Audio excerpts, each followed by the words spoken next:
So let's talk about one of the most powerful and kind of invisible forces that shapes our decisions every single day. It's called the principle of reciprocation. You know that quiet, nagging feeling of, I owe you? Well, that's it. It's a social rule that influences us in ways we almost never even notice. Let's break down how this thing really works. I mean, really think about it for a second. Someone at work buys you a coffee you didn't really want, or a neighbor helps you with some tiny task you could handle yourself. And then, all of a sudden, you feel this weight, right? This weird sense of obligation to do something for them in return. It's a feeling we all know, and trust me, it is not an accident. And this has a name. The researcher Robert Cialdini calls it the principle of reciprocity. It's basically this deep-seated social rule that says we have to try and repay, in kind, whatever another person gives us. He actually calls it one of the most powerful weapons of influence, and for good reason. It can automatically make us say yes even when every part of us wants to say no. To see just how potent this is, we've got to look at this classic study that just laid it all bare in a really clever way. Okay, so the setup was genius in its simplicity. You have a researcher, we'll call him Joe, who's pretending to be just another participant in some study. During a break, he'd pop out and come back with a Coke for the other person, a totally unsolicited small gift. For another group of people, he just did nothing. Then, a little while later, Joe had mentioned he was selling some raffle tickets and asked if they'd be willing to buy a few. And wow, the results were just staggering. The people who got that free 10-cent Coke bought twice as many raffle tickets as the people who got nothing. Think about that. They ended up spending way more on the tickets than the actual cost of the drink they were repaying. That tiny little gift created a debt they felt they just had to settle right then and there. And here's the really crucial part. It didn't matter if they liked Joe. It didn't even matter if they wanted the raffle tickets. The overwhelming feeling of being indebted was the real thing driving their decision. That little unwanted can of Coke completely overrode whatever they actually wanted.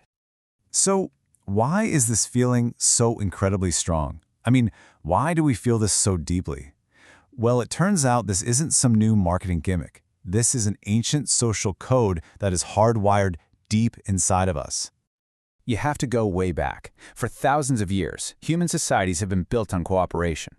The rule of reciprocation is what allowed our ancestors to share food, tools, and skills with the confidence that the favor would be paid back down the line. If someone shared their hunt with you or helped you defend against a predator, you had to help them back later. This whole system of mutual obligation literally ensured our survival. It's a fundamental piece of the human social contract. But here's the catch. This ancient survival code is now expertly used as a modern tool of influence, and you'll find it being used in ways that we all encounter every single day. You ever take one of those free samples at the supermarket and then feel kind of awkward just walking away without buying the product?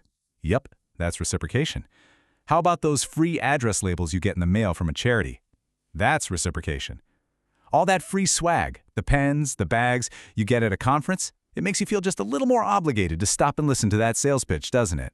This principle is absolutely everywhere. But maybe one of the most convincing demonstrations of this comes from a place we have all been, a restaurant. So in this one study, researchers found that when a server left a single mint with the bill, a small, expected little gift, tips went up by about 3%. Okay, a nice little bump.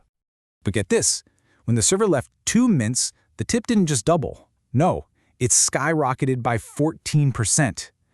Just by increasing the size of the gift, the feeling of obligation was amplified big time. But wait, it gets even better. And this part is just brilliant because it shows you the power of making something feel personal. In the last scenario, the waiter would leave 1 mint, turn to walk away, then pause, come back to the table and say, "For you nice people, here's an extra one."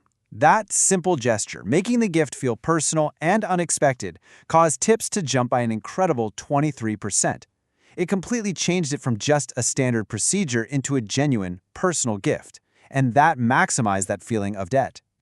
Okay, so we've established this rule is powerful, it's ancient, and it's really easily turned into a weapon.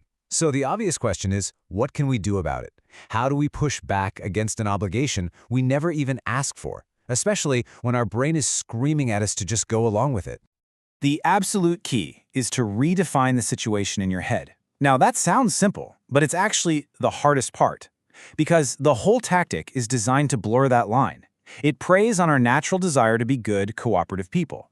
A genuine favor from a friend feels like a connection. A compliance tactic feels like a transaction wearing a disguise. Just giving yourself permission to see the difference is the first and most important step to getting free.